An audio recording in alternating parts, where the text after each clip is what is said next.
Boa noite a todos, Valéria Abdo de novo com vocês.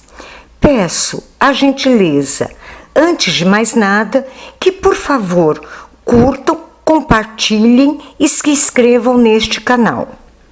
Hoje vamos falar da decisão do Supremo Tribunal Federal que acabou com a prisão em segunda instância, atendendo aos anseios de Lula e seus companheiros de crime.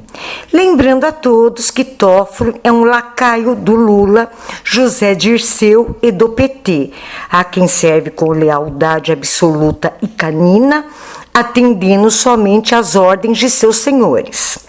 Antes de mais nada, se faz necessário fazer um apanhado histórico de nossas constituições, todas elaboradas para atender os anseios das sociedades dominantes da época.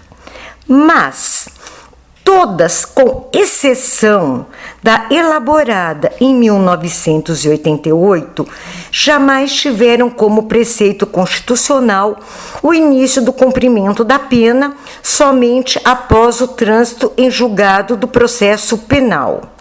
Isso foi inovação da Constituição de 1988, após a redemocratização do país, a qual foi elaborada por constituintes sabidamente conhecidos pelo seu viés esquerdista e para os partidos de esquerda. Constituição de 1824. Contendo 179 artigos, é considerada pelos historiadores como uma imposição do imperador. Eram 4 poderes: o moderador exercido pelo imperador, o executivo, legislativo e judiciário. A Constituição de 1881 estabeleceu o sufrágio universal masculino para todos os brasileiros alfabetizados maior de 21 anos de idade, com o voto descoberto, isso é, aberto. Foi a primeira Constituição da República. A Constituição de 1934 tinham como principais inovações o voto secreto e o sufrágio feminino, a criação da Justiça do Trabalho, definição dos direitos constitucionais do trabalhador.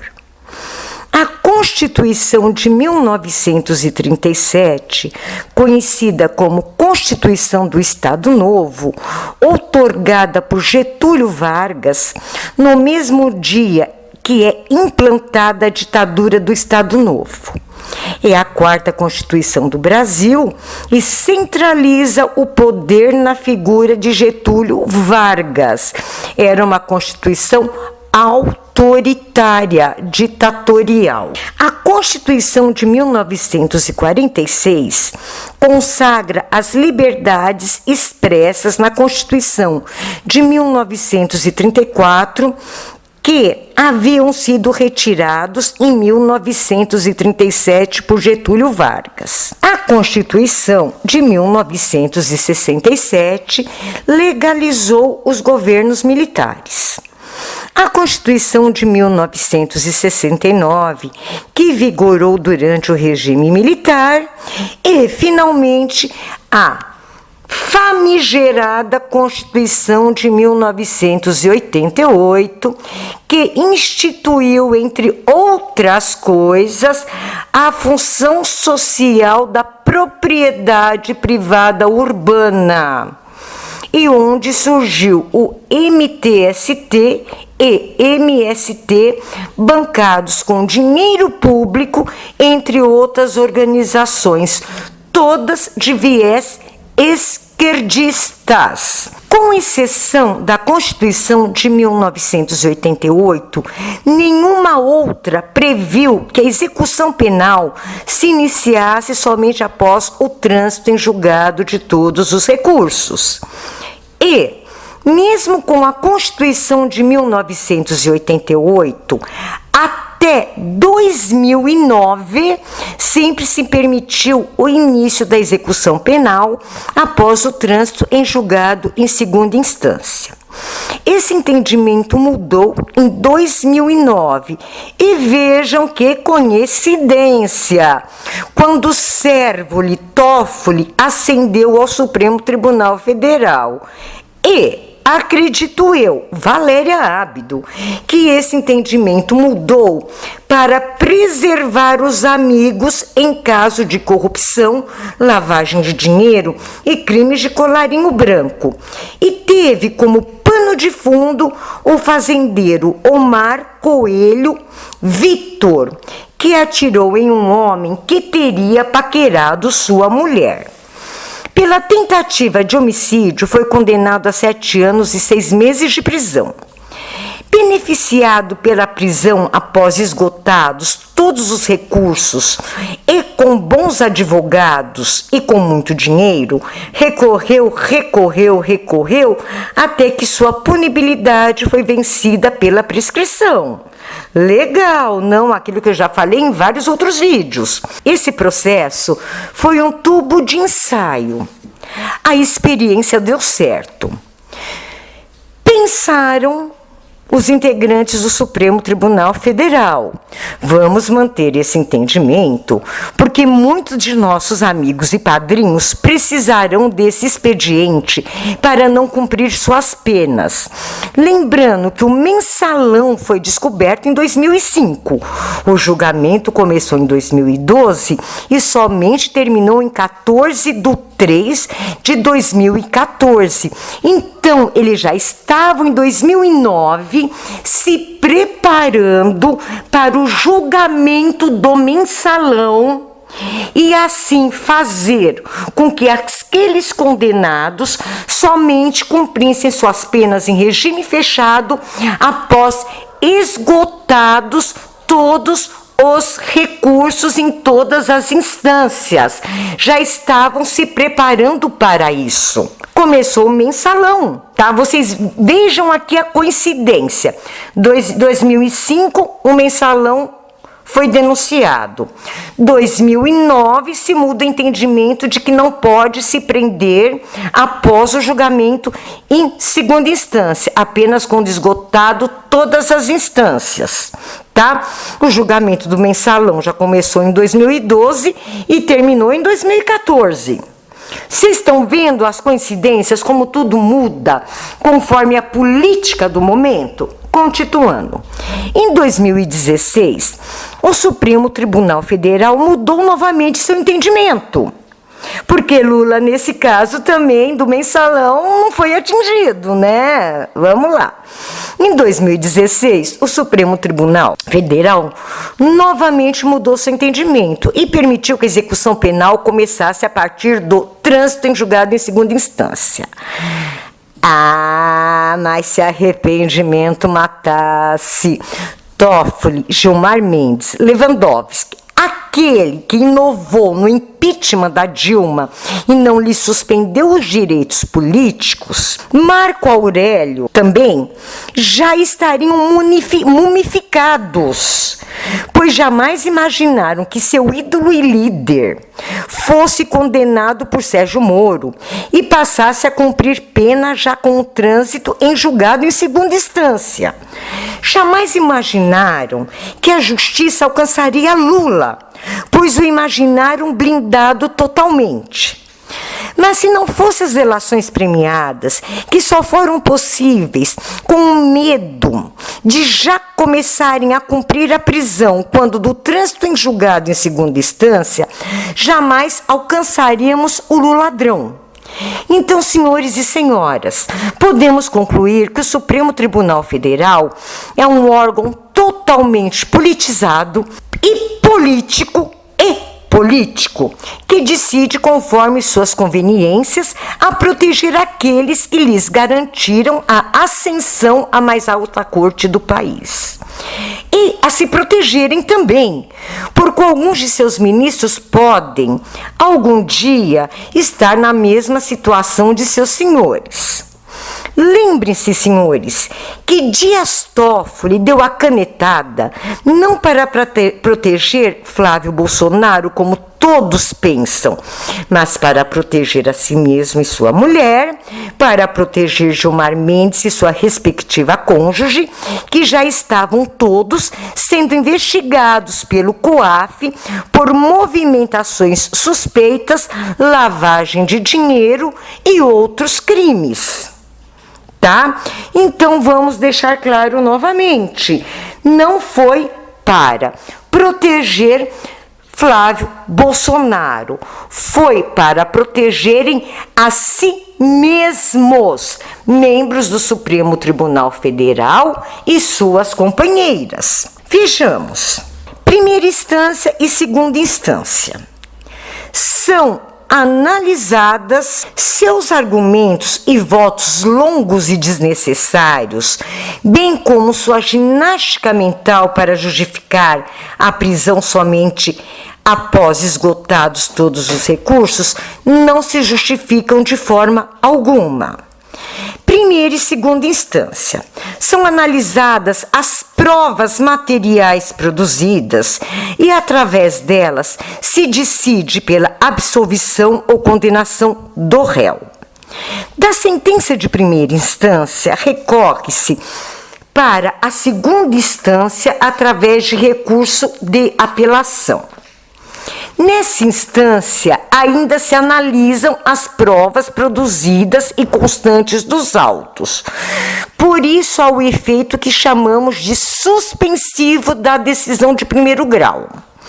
A turma do Tribunal de Justiça irá analisar novamente as provas e decidirá se mantém a condenação, se absolve o réu ou se diminui ou aumenta a pena cominada.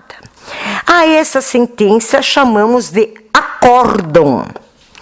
E esses recursos chamamos de recursos ordinários. A partir daí, temos a terceira e quarta instância, Superior Tribunal de Justiça e Supremo Tribunal Federal, respectivamente. Ao Supremo Tribunal de Justiça, o recurso se chama recurso especial, e ao Supremo Tribunal Federal, recurso extraordinário.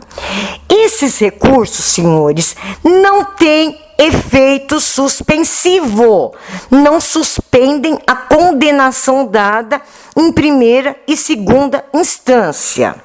E através desses dois recursos, não se pode mais analisar as provas materiais produzidas. Isso já se esgotou nas instâncias ordinárias, primeira e segunda instância. Já são matérias, vamos assim dizer, tá? Numa linguagem assim bem, para que vocês possam entender. Vamos dizer assim, prescritas. Tá? A análise dessas provas prescreveram, porque o terceiro e a quarta instância não podem analisá-las, são proibidas por norma constitucional de analisar provas materiais, tá? Portanto, quanto a isso, vamos dizer, tá? Com toda certeza, já houve o trânsito em julgado de todos os recursos, pois o princípio da culpabilidade e a presunção de inocência que tanto ontem se falou, já deixou de existir pela confirmação da sentença pela segunda instância. Porque, de novo, repetindo, terceira e quarta instância não se analisam provas produzidas. Então, usando o raciocínio lógico, já transitou em julgado a análise das provas produzidas, não há mais a se declarar se o réu é culpado, inocente ou não, pois já foi confirmada através de um acórdão dado pelo Tribunal de Justiça. Espero estar me fazendo entender, espero que não esteja tão complicado. Vocês podem, por favor, aquilo que não entender, deixarem as perguntas nos comentários, que com muito prazer responderei a todos. Os recursos especiais e extraordinários são chamados de recursos extraordinários, pois somente podem analisar o recurso especial quando da decisão recorrida contrariar tratado ou lei federal, ou negar-lhe vigência e julgar válido ato de governo local contestado em face de lei federal. Vejam, não pode analisar provas, apenas quando contrariar tratado ou lei federal. Tá? E o recurso extraordinário somente é cabível quando contrariar dispositivo da Constituição Federal, declarar a inconstitucionalidade de tratado ou lei federal, julgar válida lei ou ato de governo local contestado em face da Constituição e julgar válida lei local contestada em face de lei federal. Então vejam, senhores, o recurso especial que cabe ao Superior Tribunal de Justiça e o recurso extraordinário que cabe ao Supremo Tribunal Federal não podem analisar as provas que serviram de base para a condenação. Portanto, transitou em julgado, na segunda instância, a sentença condenatória baseada nas provas produzidas. Não se revisa as provas produzidas, nem a condenação advinda dessas provas nessas duas instâncias que chamamos de extraordinária, Superior Tribunal de Justiça e Supremo Tribunal Federal. Portanto, o esgotamento da matéria de fato, que são as provas, se dá na primeira e segunda instância. Tese jurídica, apenas tese jurídica, que foi essas que eu falei anteriormente, que são analisadas no Supremo Tribunal, no Superior Tribunal de Justiça e no Supremo Tribunal Federal. Volto a repetir, e não matéria de fato. Matéria de fato são provas produzidas, são aquelas matérias que se discute, essa prova é válida, essa prova não é válida, essa prova realmente serve para condenar, essa prova não serve para condenar. Isso é matéria de fato, aquela matéria que necessita de provas, de testemunhas, de perícias, tá? O que já não ocorre no Superior Tribunal de Justiça e no Supremo Tribunal Federal, tá? Pois eles só podem analisar tese jurídica e não mais provas. Eu não canso de repetir isso para que fique bem fixado em nossa cabeça. Após a fase de exaurimento das instâncias ordinárias, primeira e segunda instância, e decretada a prisão, é possível, através de uma vasta gama de meios de defesa, se os advogados assim entenderem, obter a suspensão temporária da pena. A lei brasileira garante inúmeros remédios jurídicos para a defesa do réu. Então, muito bem, foi levado, iniciou-se a execução da pena. Transitou em julgado em segunda instância, saiu a ordem de execução da pena. Recolha-se o réu, para cumprimento imediato da sua pena em regime fechado. Se o seu advogado entender que houve alguma coisa, algum fato, ele pode recorrer através de inúmeros outros remédios jurídicos. Existe uma gama de meios de defesa do qual ele pode obter temporariamente a suspensão da pena, tá? Não precisa se esperar transitar em julgado no Superior Tribunal de Justiça e no Supremo Tribunal Federal. Existem outros remédios jurídicos. Então, tenho a certeza absoluta. Então, eu, Valéria Ábido, tenho a certeza absoluta, sem ser injusta, de que foi um julgamento político dos servos fiéis a Lula para livrá-lo da prisão e, consequentemente, de qualquer outra pena. Por quê? Com certeza, seus crimes irão prescrever, principalmente pela idade em que já está, pois a prescrição lhe cai pela metade. E vamos terminar com uma observação da ministra Carmen Lúcia no seu fantástico voto. Como eu digo, para ser um voto bom, um voto correto, digno, não precisa ser longo.